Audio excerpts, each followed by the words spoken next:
You've read about manipulation. You understand how it works. You can explain confirmation bias, love bombing, gaslighting, the mechanisms, the tactics, the psychological vulnerabilities they exploit. And yet, at some point, despite all of that, you were still played. Not because you weren't paying attention. Not because you were naive or uninformed or lacking in self-awareness. Because your intelligence was the mechanism, not the protection. Here's the thing nobody tells you about being analytically sharp, psychologically informed, and highly self-aware. Those exact qualities, the ones that make you good at understanding how the world works, also make you significantly better at one specific thing that manipulation depends on: convincing yourself. A less analytical mind encounters a manipulator's narrative and either accepts it or rejects it fairly quickly. Your mind does something more dangerous. It examines it, finds the internal logic, constructs supporting arguments, identifies the pattern, and arrives at a conclusion that feels like it was reached independently because the reasoning was genuinely yours. It just started from a premise someone else planted. By the end of this video, you'll understand exactly why intelligence amplifies vulnerability rather than reducing it, and the 3 specific things that actually protect you, none of which are knowing more than you already do. Before we get into the mechanisms, one clarification worth making. This isn't about intelligence being a flaw. It's about intelligence being a tool, and like any tool, its value depends entirely on what it's pointed at. Most people point their intelligence at the question, does this make sense? And they're very good at answering it. The problem is that manipulation is specifically designed to make sense.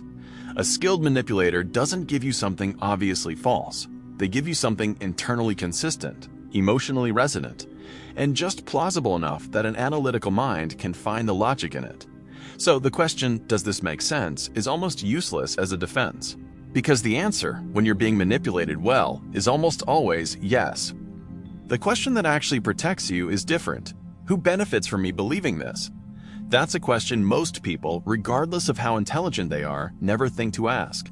Because it requires pointing your intelligence not at the information, but at the source of the information and their relationship to your conclusion. That's the shift this video is about. Not smarter thinking, different thinking.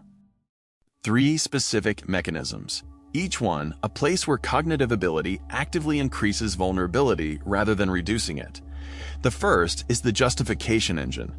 When a manipulator plants a narrative, a seed of doubt about someone you trust, a reframe of something you experienced, a version of events that serves their interests, they don't need you to accept it passively. They just need to give you enough to work with. Because an intelligent mind doesn't receive a narrative. It processes it, examines it, finds the threads that connect, constructs the supporting arguments that make it coherent. And here's the part that makes this so effective. By the time you finish processing, the conclusion feels like yours. The reasoning was genuinely yours. The logic was yours. The analytical work was yours. The starting premise was theirs. A less analytical mind might reject the planted narrative outright, not because it's more perceptive, but because it does less with it. It encounters something that doesn't fit and discards it.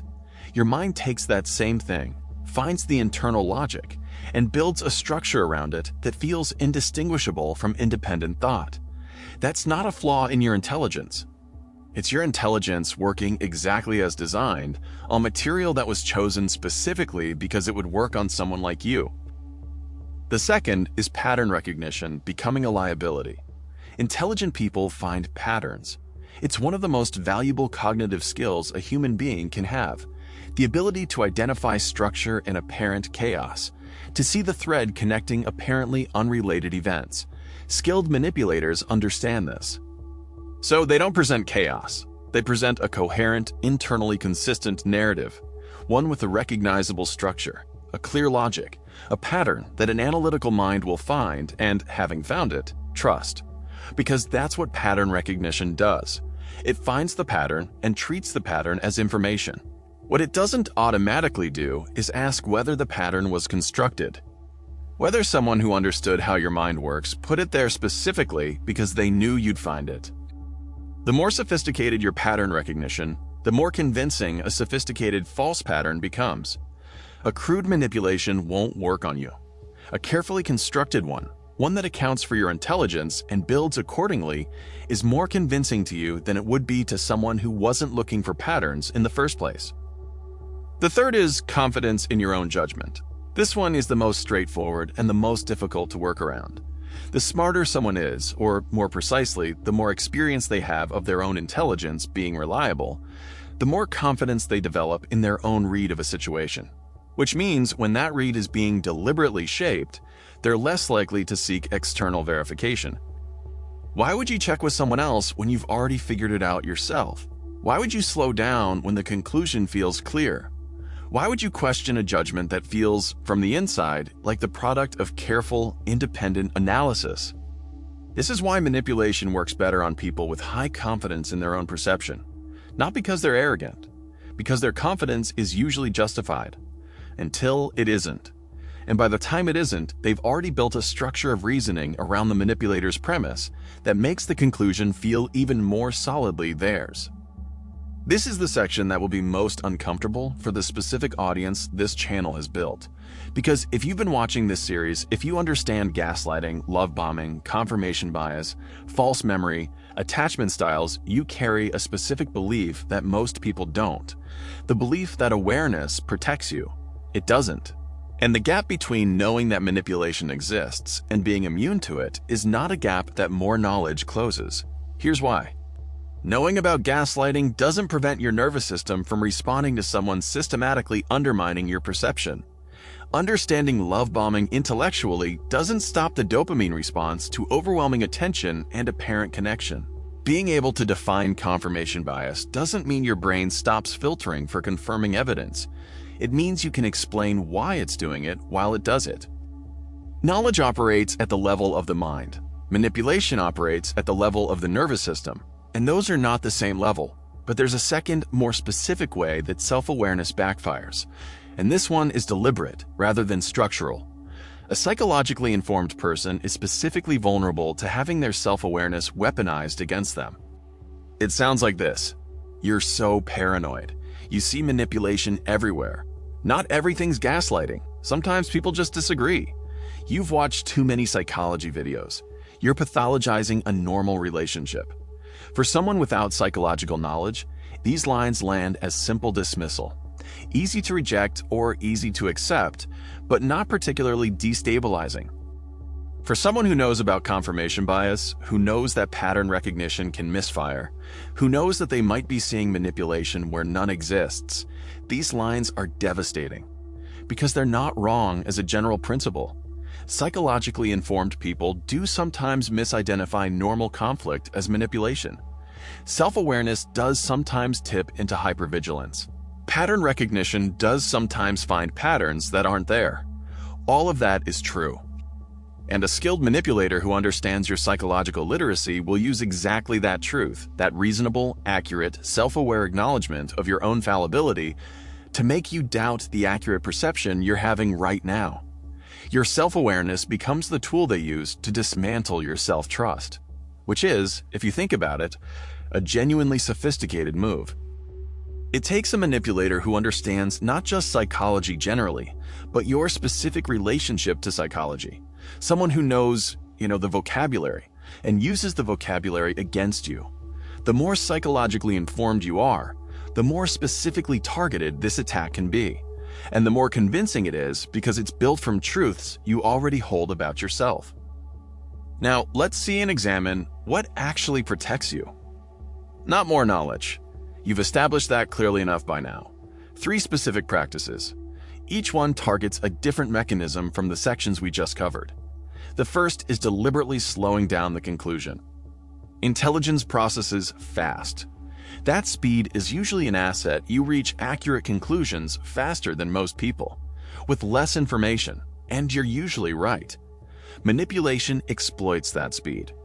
Because the faster you reach a conclusion, the less time there is between the planted premise and the finished structure you've built around it. By the time you notice something feels off, you've already done so much reasoning from the manipulator's starting point that reversing course feels like dismantling something you built yourself. Which, in a sense, it is. The specific practice. When someone presents you with a narrative about yourself, about a situation, about another person, and your mind moves quickly toward a conclusion, slow it down artificially. Not because the conclusion is wrong, because speed is the vulnerability. Give yourself 24 hours before acting on a conclusion that arrived fast and felt certain. Not to second-guess yourself into paralysis. To create enough distance between the premise and the conclusion that you can actually see where the reasoning started. Most of the time, you'll reach the same conclusion. But occasionally, in the moments that matter, you'll notice that where you started wasn't somewhere you chose. The second is actively seeking disconfirming evidence, especially when you feel most certain. We covered this in the confirmation bias video. Your brain doesn't do this automatically. It seeks confirmation. It finds the pattern that fits the existing belief and files it. But what we didn't fully cover then is that this applies with extra force to narratives about people and relationships specifically, because those narratives are the ones most likely to have been constructed by someone with an interest in your conclusion. The practice. Before you act on a strong belief about a person or situation, especially one that arrived recently and shifted your view significantly, ask one specific question. What would I need to see to believe the opposite? Not as an exercise in doubt, as a way of identifying what you're not looking at. If you can't answer that question, if nothing comes to mind that would change your view, that's not a sign the belief is solid. It's a sign the belief has become unfalsifiable. And unfalsifiable beliefs, as we covered with confirmation bias, aren't reached through reasoning. They're installed. The third is using external reality checks, specifically when you feel least like you need one. This is the hardest one because the moments when you're most certain, most confident in your own read, most sure you figured it out, most resistant to the idea that you might be missing something, are precisely the moments when external input is most valuable. Not because your judgment is wrong, because confidence is the signal that the conclusion feels finished, and a conclusion that feels finished is one you've stopped examining. Find one person, not someone who will simply agree with you, but someone who will engage with the actual situation honestly, and specifically bring them the things you feel most certain about, rather than the things you're uncertain about. Uncertainty already invites input. Certainty closes the door to it. And behind that closed door is exactly where a planted premise, thoroughly reasoned around, sits undisturbed and unchallenged. The question isn't whether your intelligence is reliable. It is, mostly, in most situations. The question is whether the material your intelligence is working on was chosen by someone who understood exactly how to make it work for them. And that question, unlike most questions your mind is good at answering, cannot be answered from the inside. So here's the actual takeaway. The goal isn't to become more suspicious. It isn't to treat every relationship as a potential manipulation, or to second-guess every conclusion you reach, or to live in a permanent state of analytical vigilance that exhausts you more than it protects you. The goal is to point your intelligence at the right question. Not, does this make sense because things that are designed to manipulate you are specifically designed to make sense to someone like you, but who benefits from me believing this? That question doesn't require more knowledge. It doesn't require a higher IQ or a deeper understanding of psychology than you already have. It just requires redirecting the analytical capacity you already possess away from the content of what you're being told and toward the relationship between the person telling you and the conclusion they're leading you to. Your intelligence was never the problem.